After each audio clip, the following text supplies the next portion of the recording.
constantly posting on LinkedIn, making videos, doing podcasts, doing event and all that just like scared me. I'm just not about it at all. Started posting, had all my mates messaging us straight away saying, what you doing? Like, who do you think you are?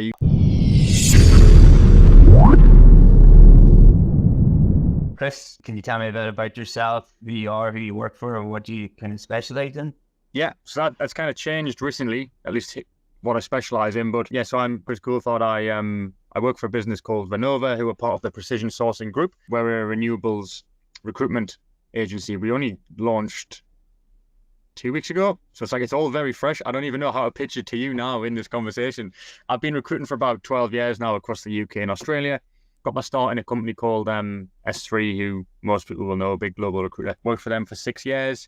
Moved around in a couple of different companies in Sydney, mostly boutique sort of agencies, and landed at Precision about 3 years ago now, I think, which has flown over. So I've always really specialized in technology and in particular project services up until, well, officially 2 weeks ago, where I now recruit in the renewable sector. Nice. And how did you get into it? It was like everybody. Oh, I did fall into it, but I had a plan as well, which was a bit weird. So the long version of it is I was a backpacker in Australia on a work and holiday visa. I'd done my farm work. I ended up in Melbourne and I got a door-to-door sales job that I knew I was going to be rubbish at and get sacked from, but there was like 3 days of training and it was paying like $700 a week or something. So I was like, I'll just get through 3 days of training. I'll get the fourth day, I'll go out on site and do some door knocking, I'll be rubbish and I'll get the sack, but at least I'll get paid for 4 days. And I transpired to absolutely love knocking on doors, which is so weird. And I did the job for 6 months. Nice. And I was making good money. I was good at it. And I think it was like a combination of being young, having a weird accent. I don't know. I loved the comms and all that sort of thing. And then I couldn't find sponsorship in Australia. So I had to go back to the UK. And my boss at the door knocking place was just like, have you ever thought about recruitment? And I was like, no, I'll have a look when I get back home, sort of thing. The only thing I knew for sure was that I wanted to come back to Australia. And so I had to find a business that had a footprint in Australia and the UK. And my hope was that if I can get a job with that business and impress them, eventually I'll get a chance maybe to move to Australia. And so that was a plan, and an S3 ticked those boxes, and they took a punt on me when I had no experience and like an amazing business to train in. So I was there for 3.5 years. And then eventually they said, right, trying to go to Sydney. So I did. And I haven't looked back. It's funny you say the accent. I think like having a distinct accent kind of helps you be memorable. If you're ringing somebody, especially in business development, if you're ringing someone 6 months later, they're like, oh yeah, it's a Geordie. Except in recruitment where everybody's from the UK. So there's no distinction between my voice and 99% of the other recruiters when they're calling Australian clients. Issue as well. And so you've started this with Renova. Can you tell me a bit more about that, what it is, how it become about, and your role in there? It was a combination of things, really.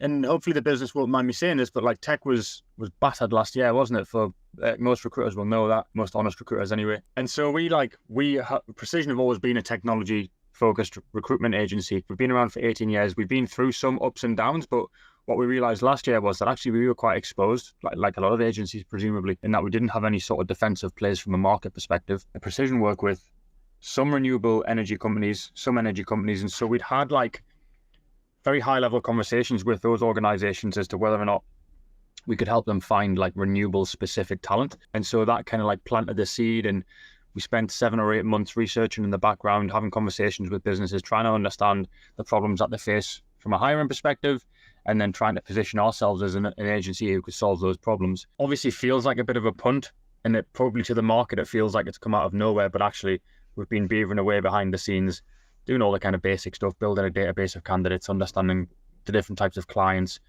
and what the landscape looks like. And so we're pretty confident we've launched at a good time. And like even just from, being on the phones and being out there meeting people for the last 2 or 3 weeks, we're starting to yield results. Well, actually, we're starting to yield results from we're getting roles. I suspect that's the easy part in this market. I think the hard part is finding the candidates and filling them. So we're working hard on that. There's something good about having a bit of positive social impact as well. Yeah, definitely. Yeah, it's massive. Yeah, I've been lucky. I kind of feel like, so when I first started in recruitment, I was recruiting into the NHS, and I feel like I was having a positive impact there. Depends how you look at IT project management, but you can have. But definitely, like the renewables thing, it is exactly that. Exactly. And you can attract different types of talent with that as well. People also share that kind of want to help, and you think people take it. How do you see it going then, or what's the plans over the next 12 months for it? Like, obviously it's very, very early, but yeah, I don't know if anything on the record, like, because you'll be able to look back at it and be like, oh, you said you were going to do this and you didn't do it. We don't know, honestly. Like, I know that probably sounds dumb. We've got like a loose strategy in place, but it's so early. I think any predictions that we make around how we're going to grow and that sort of thing would be just kind of made up. I think we need to collect a little bit more data and a little bit more experience in the space before we'll really be able to do that. We've definitely got like goals and nice things that we want to do, things that we want to achieve along the way, but that's more just from like a kind of personal perspective. So I do see it as certainly an opportunity to be at least as big as the current precision sourcing business. We've got our eyes on organizations who I suppose are our competitors, other agencies in the space who are, and so, you know, there's nothing to suggest that we can't do that as well in the long run. It's good. Look, the main reason I started doing these, like, I think you pushed me out of my comfort zone as well when we were talking about like personal branding, video, and trying to overcome that. And we'll get into some of the things that you've been overcoming recently as well. But the reason why we're doing this is like for people that maybe that's starting their journey, you know, first year, second year, and you know that stat that I kind of talk about is like the 45% of recruiters leave within the first 9 months. It's and you can understand why. You know, I remember. Have a clue. So, and this is really to kind of maybe some tips, maybe some insights, some stories of like stuff that's stuck with you. But if you were to go back to, you know, your first day one, what would be the main bit of advice you give yourself? Probably just that, like, it is a combination of hard work and consistency. And I know that sounds so boring, but like that is what gets you through that first 12 months, which are like, they're a nightmare. It's so hard. You don't know what you're talking about.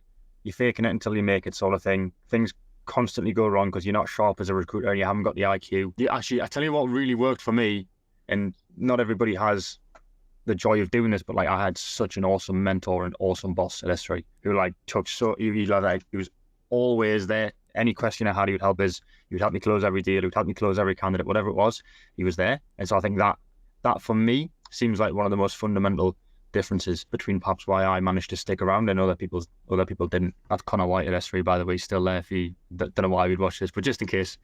It's definitely makes a big impact. I think if you're somebody that's willing to give you that time. A lot of time managers are building themselves, have their number to carry themselves, and it's just not possible. But if you have that, you're like quite lucky. So yeah, great tip. Trying to look out for somebody that's a leader or a mentor that can give you that. Definitely.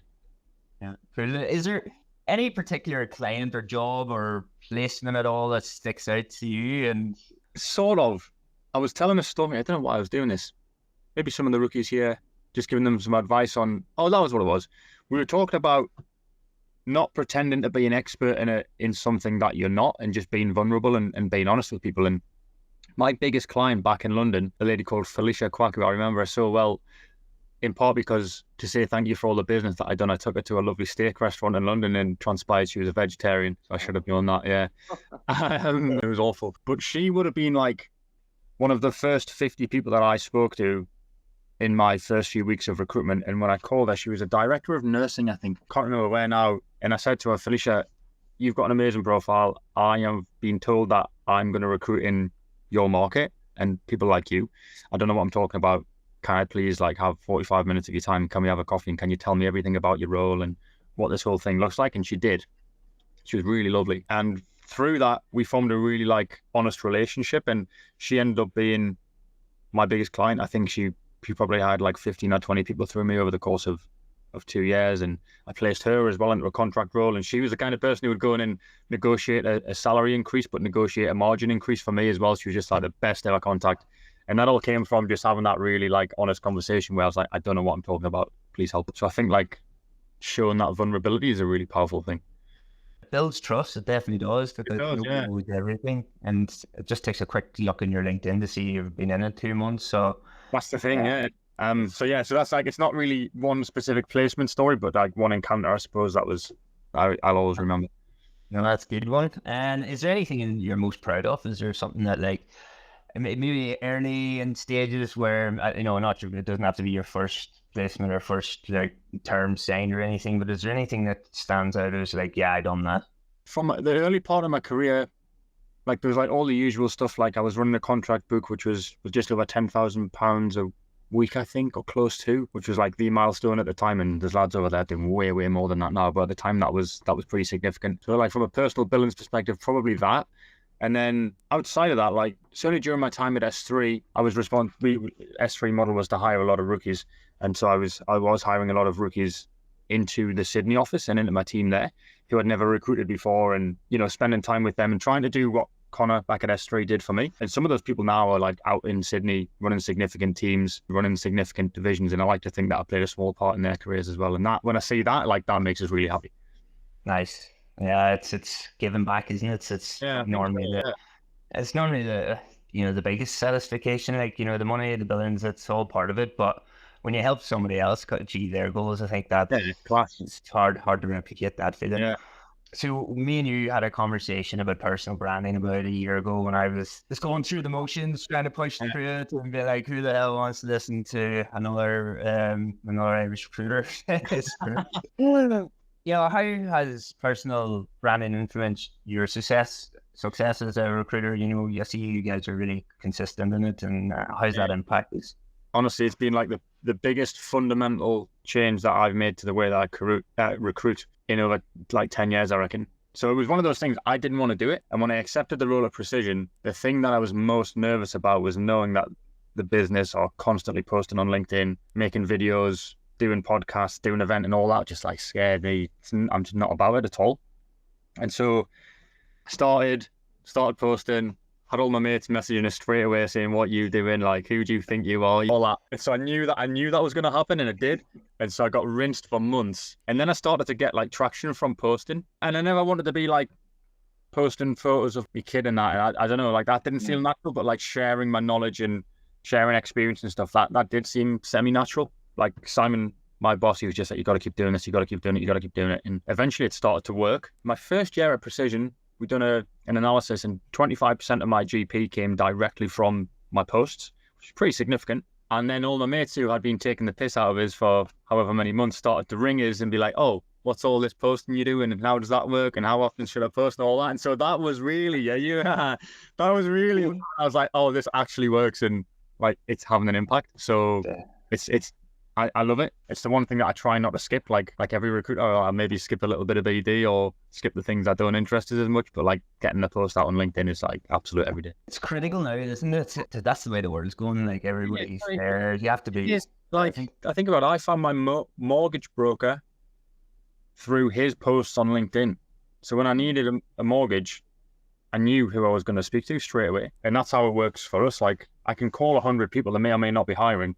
But if those people are seeing my posts every day, eventually when the point comes to hire, presumably, even if I'm not the guy they want to go to first, I'm on the radar and I might be in the, consideration. So it's like 5 minutes work every day and you put yourself in front of people. Yeah, and the thing about it is as well is like you can only make so many calls in a day. And if you put a post up, like, the amount of times I'd put a post up about, floats, and somebody's rang me about recruitment that I haven't spoken to 6 months ago. And I'm like, well, moving. That's exactly it. That's it. And I'm a much better writer than I am salesman, so it kind of suits me to do that anyway. I had that. Is there anything else that's critical, or do you find like, you mentioned that you find that every day you're going to make sure you do that. Is there any part of the process that stands out to you, whether it be qualification, or I'm not going to put things into your head, but is there one, I see you post about like interview prep a lot. Is there anything in particular that stands out as being a non-negotiable? I think from like my recruitment perspective, the thing for me that has always been most important, and has actually always been part of my personal brand in a way, I think, even before I was posting on LinkedIn, was building like legitimate and meaningful relationships with people. Because what I found is I've sort of been doing this long enough, certainly in Australia, doing this long enough to know that there's not always an instant gratification or an instant result from nurturing a relationship with someone. But if you do it well enough and genuinely enough, people will tend to come to you when they need you, sort of thing. And so like making good decisions around people and being honest and building those relationships, I think, is a really fundamental part of being a successful recruiter. Now, from a hiring organization perspective, the interview process thing, it sort of changes. I do post a lot about that, but the market changes, right? Depending on where things are at. So that post-COVID boom, a lot of the things I was sharing on LinkedIn were to try and help organizations to streamline the hiring process, because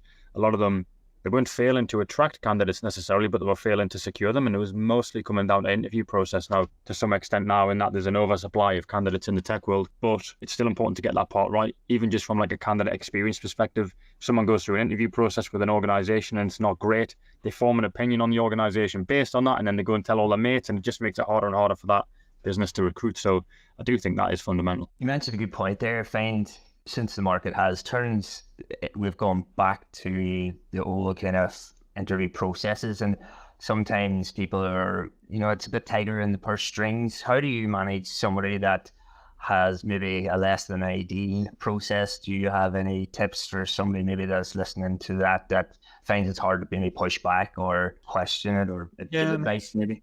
I suppose the first thing is that I try where I can to work with organizations who sort of trust my experience and insights and are open to me kind of coaching them through the best way to secure somebody for a particular role and what their interview process could look like. And that's not to suggest at all that these organizations don't know what they're doing, because a lot of them have hired very successfully and it works for them and their process has been good. But there's always more like risk minimization, I suppose, through that process, just making sure that at every point in that we do everything we can to deter a candidate getting snapped up by somebody else or losing interest or becoming disengaged, whatever it might be. So it's more about just having that conversation up front, I think. And the organization is going to choose whether or not to listen to that advice, right? And if I know it's going to be a shit show, I'll typically kind of walk away from it, or it goes to the bottom of the pile sort of thing. But most of the time, organizations will listen to what works for them, I suppose. I think that's a good point there. Being able to walk away, I think is very powerful. As somebody, from a client perspective, if they're not listening, they've got in touch with you and you're the consultant expert, and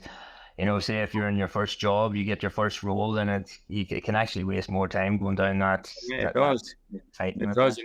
You're working with candidates, telling them about a job that's never really going to pay off for them, so you're wasting their time, and then your reputation there becomes a bit weird, and there's risk to you as a recruiter, isn't there, for working on shitty roles, I suppose. Yeah, for sure. Cool. Well, mate, look, outside of recruitment, this is what I was keen to get talking to you about. So for everybody that doesn't know, that Kris had his first single put onto Spotify recently and released it there last weekend. It was unbelievable. Tell us about that. How's the journey been? I'm so excited about this, and thank you for mentioning it, because I know that's not really why we're here. Man, it's been like the best thing I've done in my adult life outside of getting married and, I suppose, having a son, and I've got to say that officially. When my little boy was 1, like most kind of new parents, me and my wife, we were so insular. All we focused on was the little one. And as you do, right? It's instinct, I suppose, or it was for us. And after a year, I sort of raised my head up and I said to my missus, I need something that isn't recruitment and isn't being a dad and changing nappies and worrying about bottles and stuff, because I knew that having something would actually make us a better parent and probably a better recruiter, because I would have some sort of release. And so I just was like, right, I'm going to join a band or whatever. And I'd played guitar, but not for about 5 years. And I found this guy called Liam on an app. I can't remember what the app's called, but it's basically like Tinder for musicians. Anyway, met these people, started a band. People were dropping out. We were rehiring people into different positions. And we spent like 12 months, I think, in it, like rehearsing every week, writing songs, rewriting them, doing all that. And then we sort of got to a point where we're like, actually, we can maybe make a bit of a go of this. We had like a solid lineup. We had a good set of songs. And so we went into the studio and recorded. And all this is just like purely as a hobbyist. There's no intention for this to be anything other than, I suppose, like I said, a release from changing nappies and recruiting. And it's just been amazing. I feel so fulfilled to be out playing gigs, sort of like living the dream, right? And the scale of everybody's dream is different. But we played a show on Friday. We sold 100 tickets. People were singing the song back at us. It was just like the most mental, I don't know, wild experience. I still haven't come down one day now, and I'm still buzzing. So that's kind of like, I suppose it's my hobby, really. It's my passion, but it really keeps me happy and level. And for the most part, grounded, apart from Friday night where I lost my head a little bit. That was brilliant. It was brilliant to see so many people singing back your lyrics. I was just like, you've already won, no matter where it goes. Yeah, man, that was a moment. Like when I had that conversation with my wife back like 18 months ago, whatever it was, if I had a thought that I was going to be on stage singing a song and everyone was going to be singing it back to us, I would have like jumped at that. It was never ever going to be that. It was only ever going to be an excuse to go and play some music a couple of hours every week. So I'm buzzing, man. That's it. I know we had a conversation recently about it, and do you think that there's recruitment has had an impact in maybe phoning them radio stations, the persistence, the resilience, 100%. So it's funny. So it started as a creative endeavor, but then at some point it has to become a sales job, because no one is looking for my band. Nobody knows who we are. Nobody cares who we are. Radio stations aren't just jumping onto our Instagram and thinking, oh, these guys are amazing. We've got to go out and sell it. I took the reins on that part of the process, and it literally has just been calling radio stations, calling labels, calling venues, calling other bands, and asking if we can get on a show or if they'll play our song or whatever it might be. And like Recruitment, there's been way more rejection than there has been people being interested. But I was so used to that, and I suppose I've got that recruiter mentality whereby I'm not thinking about the rejection. I'm getting excited about the bites that I'm getting. And so to be fair, we've been playing on a couple of the big radio stations. We've had some people from Triple J review the song, just from pushing it and selling it. I have to put a link to the track in the comments. I will. I'm absolutely shameless. In LinkedIn, you can have a personalized link now underneath your name. Mine's a link to the music video, because why not? Why not? Do you know what I mean? It's a bit of use, a bit of real, it's usually just not just the recruitment. So one thing in particular that I noticed as well, so you posting about sometimes, is the 4-day work week. Yes. That is amazing. How has that affected, one, your productivity, but your life overall with, pubs and everything else? It is the best thing. It's obviously ruined me as well, right? Because I can never go and work 5 days a week again.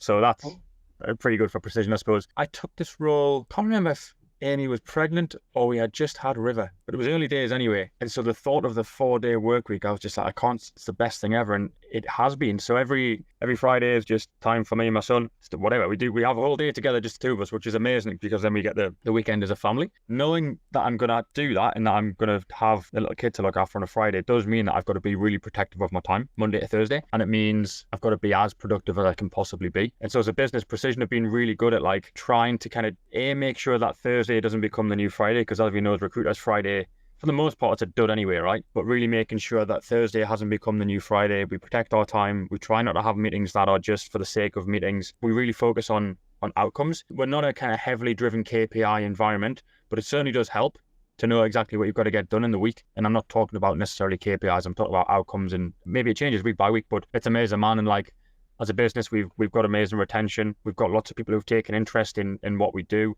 like peers in other recruitment agencies and also other organizations and industries. It's been a really good exercise for the business from a productivity perspective, from a retention perspective, but also from a relationship building perspective with the outside world who want to talk to us about what we're doing. But man, absolute game changer. Yeah, you're probably happier people, I find, want more time, especially with themselves, and then it breeds that into the next week. And people that are good at their job will be able to manage their time, manage the productivity to get there so that they can have that. It's a driving force rather than you're going to have a day off a week. It's like, no, I have to get this done. Because it's not like we're not trying to dilute how much we can get done. We're trying to give more free time back to people, but we still have the same expectations. So whether it's you do it in a Monday to Thursday, or maybe you need the Friday on the occasional week, you've got to get done what you need to get done, and that's the mindset. It's hard to manage, man, as well, because we've been doing it for so long. It's become normalized, and then you have these weird moments where you have to pinch yourself, because I think it was a couple of weeks ago, I had to put River into daycare on a Friday because we had a strategy day, and I was like, I'm gonna put him in on Friday. I'm like, stop, sort of thing. This is a one-off, and people would kill to have the setup that we've got. So yeah, that's good. I like it. I like the way it's shifting that way too. Just before I let you go, the future of recruitment, do you see anything changing there, with AI coming into it? The main thing, in the whole time I've been in recruitment, there's always been something around the corner that's going to wreck the recruitment business, and we're all going to be out of jobs because AI is coming and it can match CVs and blah, blah, blah, and all that. And there's always something. And I did have a moment of worry there. I was like, it is actually getting pretty good. But actually what it's getting really good at is automating a lot of the kind of administrative side of things, and even the content creation side of things as well, to be fair. I see it as the industry should and will take AI on and use it as a beneficial tool to free us up to spend more meaningful time doing the things that are more humanistic. So being face-to-face with candidates, being face-to-face with clients, sitting in organizations and understanding how they work and what they need, like all that good stuff that I still tell myself, at least, and I could be wrong, that AI can't do and probably won't do, because it's doing all the other stuff, freeing us up to do the good stuff, I suppose. Definitely more people to people, and that's, I think, is going to be one of the biggest skills. And thank you for taking the time. Nice to actually get some time to chat with you. That's not just in passing. Exactly. And I'll make sure to put a link to the door track as well. Don't worry about precision. Don't worry about it. Just get a Dora's link in there.